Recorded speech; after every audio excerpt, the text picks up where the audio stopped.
Ini adalah episode ketiga. Pada 2 episode sebelumnya, kita sudah menjawab 3 dari 10 argumen yang selama ini membuat kita yakin bahwa bumi berbentuk bola. Pada episode ini, kita akan membahas topik nomor 4 dan 5, yaitu soal teori bumi mengelilingi matahari dan gravitasi Newton yang merupakan landasan dari seluruh dogma sains modern. Kita mulai dengan topik keempat, tentang persepsi bahwa Galileo membuktikan teori heliosentrik atau bumi mengelilingi matahari. Manusia sudah ribuan tahun mengamati alam semesta. Apa yang mereka lihat adalah sama dengan apa yang kita lihat saat ini jika otak kita tidak dijejali dengan berbagai propaganda sebelumnya. Jangan sekali-sekali meremehkan para astronom kuno, karena merekalah kapal laut bisa menyeberangi benua tanpa kompas hanya dengan melihat formasi bintang. Zodiak yang Anda pakai sekarang merupakan hasil pengamatan mereka. Mereka mampu menghitung gerhana secara akurat.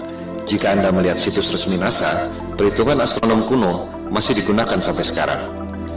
Mereka mampu menghitung pergerakan bintang selama 25.000 tahun yang disebut sebagai The Great Platonic Year. NASA pun masih menggunakannya sampai sekarang. Jika kita melihat langit, kondisinya persis seperti di planetarium, bahwa kita dan bumi ini diam. Bintang-bintang berputar mengelilingi kita pada langit yang berbentuk kubah. Semua bintang berputar, kecuali satu yang posisinya tak pernah berubah, yakni bintang utara atau North Star. Para astronom kuno memandang bahwa bintang utara terletak pada titik puncak yang merupakan poros kubah. Itu sebabnya bintang utara posisinya tetap, dan bintang-bintang lain posisinya berputar. Kondisi bumi datar dengan langit berbentuk kubah merupakan kosmologi yang umum pada agama-agama besar di dunia.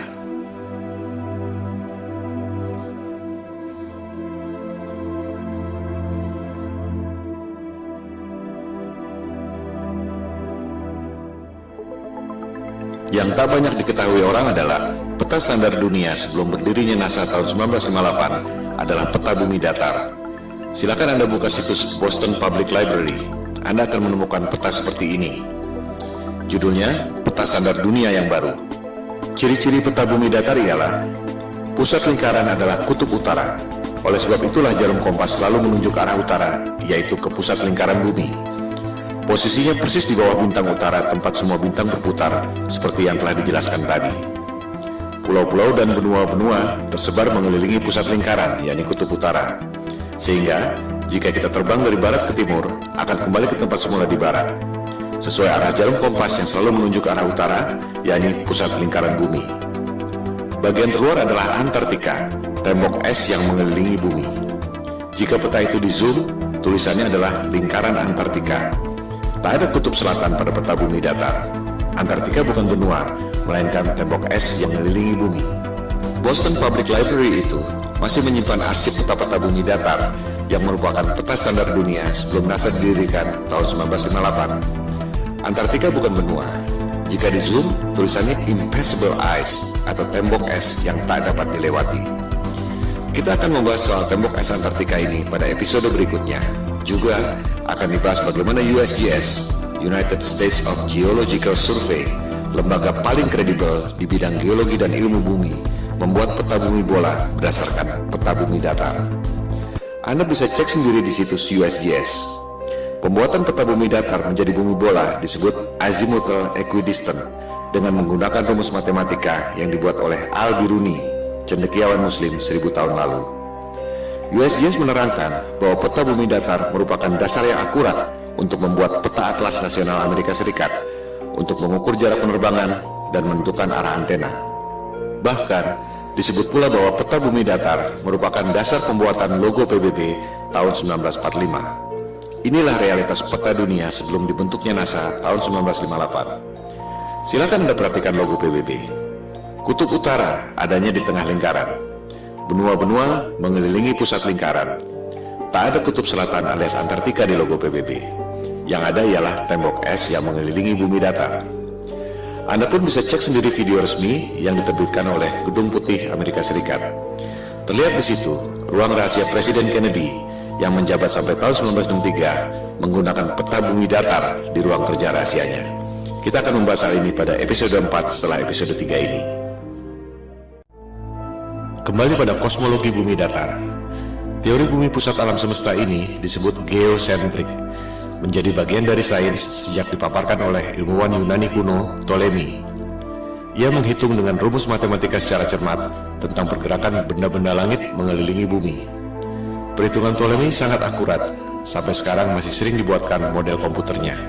Hasil pergerakan planet-planet mengelilingi bumi menghasilkan pola yang disebut geometri suci atau sacred geometry, the golden ratio. Ketika itu, manusia menempatkan scientia atau pengetahuan di bawah sapientia, divine wisdom. Demikian halnya dengan penerus Ptolemei, yakni cendekiawan Muslim Ibnu Sina. Ia mengemukakan tesis tentang langit ketujuh dan seterusnya sebagai lapisan kubah celestial atau kubah bumi itu. Dari pola pergerakan benda-benda langit seperti itu, kita tentu berpikir bahwa pasti ada kecerdasan ilahiyah, Tuhan yang Maha Kuasa, yang membuat ini semua. Bahwa ruh dan kecerdasan kita berasal dari atas, yaitu kecerdasan transendental. Hal itu yang tak diinginkan oleh sains modern yang mempropagandakan bahwa alam semesta terjadi secara acak atau random. Kecelakaan kosmik dalam galaksi mati yang tak bertuhan, di mana kecerdasan Anda berasal dari bawah, yaitu evolusi dari submolekul. Teori bumi mengelilingi matahari juga sudah ada sejak 2500 tahun lalu. Teori ini dikemukakan oleh penyembah dewa matahari, Martianus Capella. Sains barat menganggap teori bumi mengelilingi matahari dikemukakan oleh Copernicus, dilanjutkan oleh Galileo. Padahal, Copernicus dalam bukunya mengatakan bahwa ia sangat dipengaruhi oleh Martianus Capella, tokoh pagan alias musyrik penyembah dewa matahari yang hidup 2000 tahun sebelumnya. Kebanyakan orang berpikir bahwa Galileo membuktikan teori bumi mengelilingi matahari, seolah Galileo dihukum oleh otoritas agama karena mengatakan kebenaran, bahwa agama adalah korup, saintis adalah pahlawan. Padahal yang terjadi justru sebaliknya. Silakan Anda cek buku The Genesis of Science yang sudah dirangkum pada Wikipedia. Otoritas agama memberi kesempatan pada Galileo untuk membuktikan teorinya. Justru Galileo yang gagal membuktikannya. Pembuktian saintifik yang gagal dilakukan oleh Galileo ini disebut stellar parallax, yang masih dilakukan orang sampai sekarang. Sederhananya seperti ini. Jika Anda berdiri di posisi A, melihat pucuk pohon C, akan terlihat bahwa pucuk pohon C itu seolah berada di depan tebing X. Jika Anda berdiri di posisi B, melihat pucuk pohon yang sama, akan terlihat bahwa pucuk pohon C itu seolah berada di depan tebing Y. Padahal sebenarnya pohon dan tebingnya tidak berubah.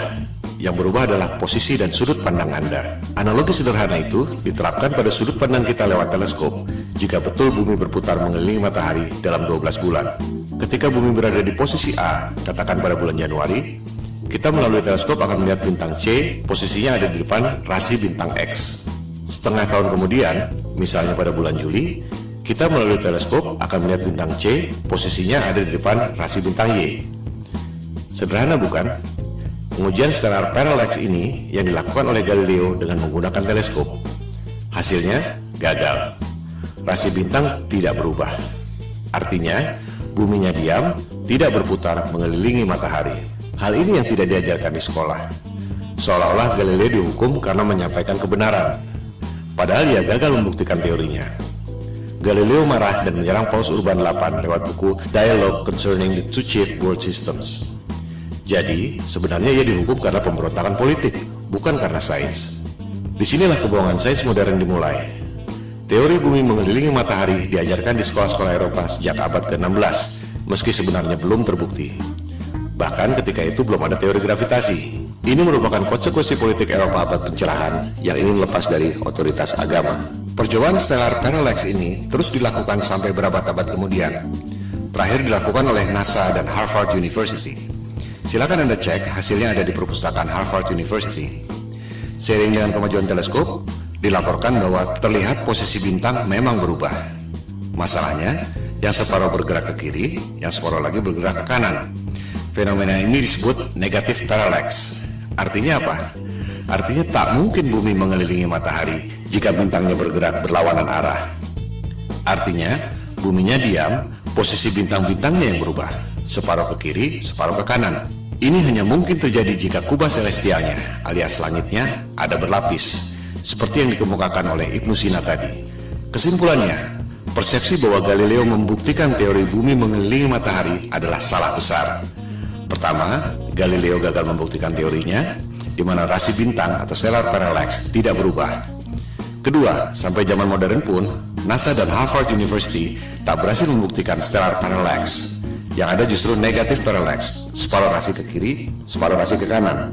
Dengan demikian, terbukti bahwa teori bumi mengelilingi matahari yang dikemukakan oleh Copernicus dan Galileo yang diajarkan di sekolah-sekolah seluruh dunia dan merupakan indoktrinasi ke otak kita semua adalah kebohongan sains modern.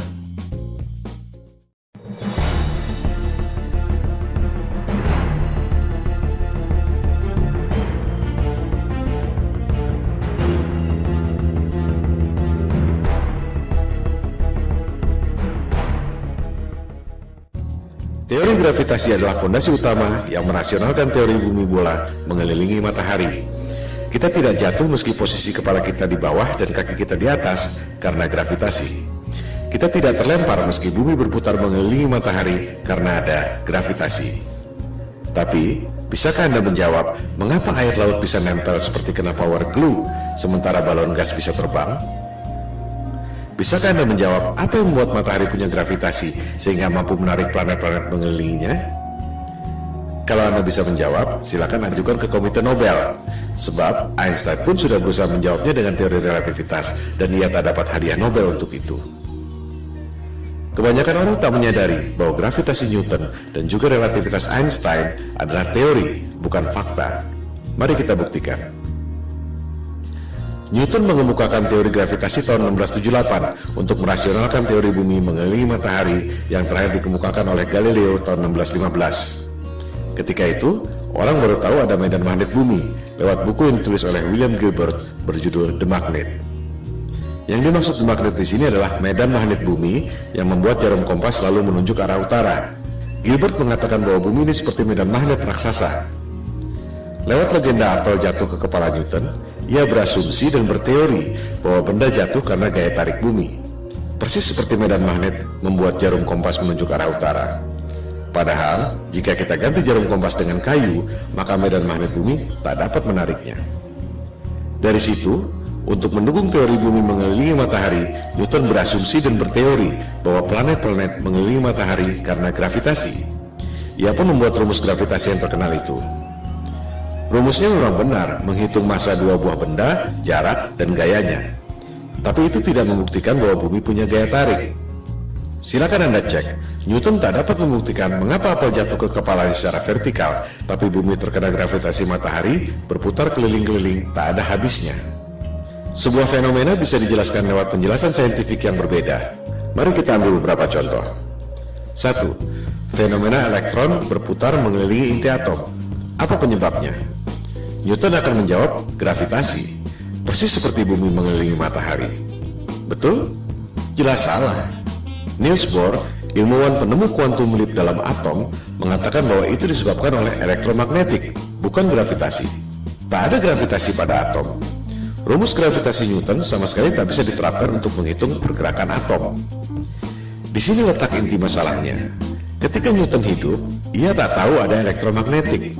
Oleh sebab itu ia berasumsi bahwa planet mengelilingi matahari karena gravitasi. Contoh kedua, fenomena matahari dan bulan berjalan pada porosnya. Apa penyebabnya? Newton akan menjawab gravitasi. Memang itu tujuan ia mengemukakan teori gravitasi. Nikola Tesla akan menjawab elektromagnetik. Persis seperti elektron berputar mengelilingi inti atom, suatu hal yang belum diketahui Newton selama hidupnya. Tesla dapat menciptakan semua temuan-temuan yang dahsyat itu yang telah dipaparkan pada episode sebelumnya karena menganggap bumi ini bukan planet yang mengelilingi matahari. Bumi adalah pusat alam semesta yang memiliki energi dahsyat, termasuk menggerakkan matahari, bulan, dan bintang-bintang pada kubah celestial. Ia pun mengatakan matahari dan bulan digerakkan secara wireless oleh medan elektromagnetik yang ada di ether. Lebih jauh lagi, ia mengatakan bahwa kubah bumi atau kubah celestial itu terangkat karena medan elektromagnetik. The only force you need to counter is the electromagnetic force, not gravity. Kata-katanya adalah the only force. Bahasa terangnya, gravitasi adalah ilusi. Tesla pun mengatakan bahwa bintang-bintang menempel pada kubah celestial atau the firmament, bahasa Alkitab Taurat, terjemahan King James. Contoh kasus ketiga, fenomena besi tenggelam dan gabus terapung di air. Apa penyebabnya? Newton akan menjawab gravitasi. Besi tenggelam karena ditarik oleh gaya tarik bumi. Archimedes akan menjawab berat jenis. Besi tenggelam karena berat jenisnya lebih besar dari berat jenis mediumnya, yaitu air. Gabus terapung karena berat jenisnya lebih kecil dari berat jenis mediumnya, yaitu air. Kita lihat, sebuah fenomena bisa dijelaskan dengan paradigma sains yang berbeda. Contoh kasus keempat, fenomena balon helium terbang di udara. Newton dengan paradigma gravitasinya mungkin terpaksa menjawab anti-gravity. Archimedes akan menjawab dengan hal yang sama, berat jenis. Balon helium terbang karena berat jenisnya lebih kecil dari berat jenis mediumnya, yaitu udara. As simple as that. Coba kita simak baik-baik foto ini. Air laut bisa nempel tanpa ada setetes pun yang tumpah. Sementara, kalau kita goyangkan gelas ke atas, air pasti muncrat ke atas sebelum jatuh ke bawah. Padahal, tenaga kita tidak sebesar tenaga samudra. Karena sudah diindoktrinasi sejak kecil dan menganggap bumi bola adalah fakta, kebanyakan orang akan mengatakan bahwa air laut tidak tumpah dan kita tidak merasa bahwa kaki kita ada di atas karena ada atmosfer yang terkena gravitasi. Contohnya adalah gambar ini. Betul? Salah. Itu adalah gambar imajiner tentang medan magnet bumi. Banyak orang mengira gravitasi adalah medan magnet bumi, padahal bukan. Seperti dilihat pada gambar itu, ada jarum kompasnya. Artinya, itu adalah medan magnet bumi yang membuat kompas menunjuk arah utara, bukan gravitasi yang mampu menarik orang ataupun gajah. Gambar tentang gravitasi adalah seperti ini. Di situ tulisannya, gravitasi membuat semua yang ada di bumi ini stabil. Apakah itu gambar ilmiah? Jelas bukan. Kita juga bisa membuat gambar bumi berbentuk kotak, atau bisa juga kita bikin bumi berbentuk trapesium dengan klaim yang sama. Itu semua adalah gambar imajiner. Coba kita perhatikan gambar ilustrasi gravitasi bumi itu. Apa yang janggal? Kita bandingkan dengan gambar medan magnetik bumi sebelumnya. Di gambar kanan itu, kita lihat ada kutub positif, ada kutub negatif. Ada gaya tarik, dan ada gaya tolak. Sama seperti gambar besi magnet. Ada gaya tarik, ada gaya tolak. Ini adalah hukum kekekalan energi. Energi tak dapat diciptakan dan tak dapat dimusnahkan. Hanya bisa berubah bentuk. Contohnya, orang niup balon. Jika balonnya mengembang, pasti paru-paru yang niup itu mengempis. Tak mungkin ada balon mengembang terus jika tak ada energi lain yang mengempis. Inilah hukum kekekalan energi. Nah, itu teori gravitasi, ada gaya tarik bumi, tapi tak ada gaya tolak. Di mana logikanya? Ini bertentangan dengan hukum kekekalan energi. Sekali lagi, gambar-gambar pendidikan yang canggih-canggih itu adalah gambar imajiner. Tergantung asumsi orang yang membuatnya, bukan berarti bahwa itu fakta. Newton tak dapat menjelaskan mengapa bumi bisa punya gaya tarik. Yang bisa menjawab itu adalah Einstein tahun 1905. Dia bilang, gravitasi terjadi karena massa yang besar seperti bulan, bumi, matahari membuat ruang dan waktu melengkung. Wow, sungguh ide yang brilian yang tak terpikirkan dalam imajinasi saintis manapun di dunia. Itu yang membuat Einstein seorang jenius yang lain dari yang lain. Sebuah teori yang sangat indah. Pertanyaannya, apakah teori itu betul? Itu cuma teori yang ada dalam tulisan dan gambar, tak pernah ada di alam nyata. Contohnya ini, orang mencoba menjelaskan teori relativitas Einstein, bagaimana ruang dan waktu melengkung, menciptakan gravitasi yang membuat planet-planet mengelilingi matahari.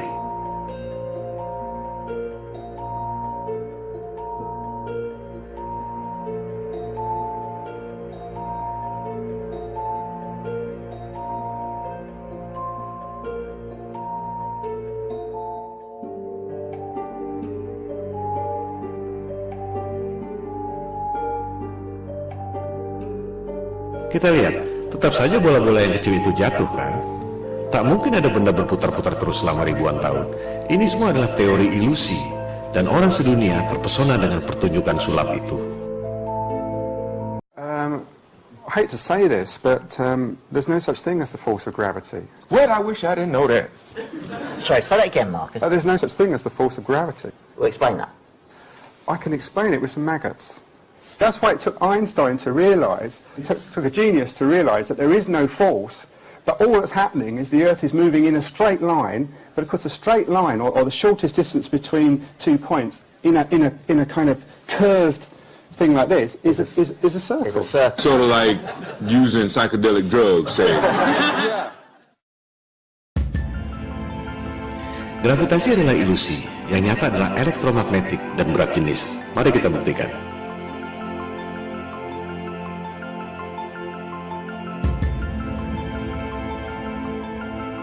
Jadi, betul kata Tesla. Satu-satunya gaya yang harus kita hadapi adalah elektromagnetik, bukan gravitasi. Elektromagnetik bisa kita buktikan lewat benda-benda nyata, bukan cuma gambar-gambar konsep imajiner seperti gravitasi. Huge alternating electric current. On top is a 1 kilogram aluminium plate. So we hear this noise. What's that noise? It's the vibration of the plate because it's vibrating at 2 times the frequency of this one.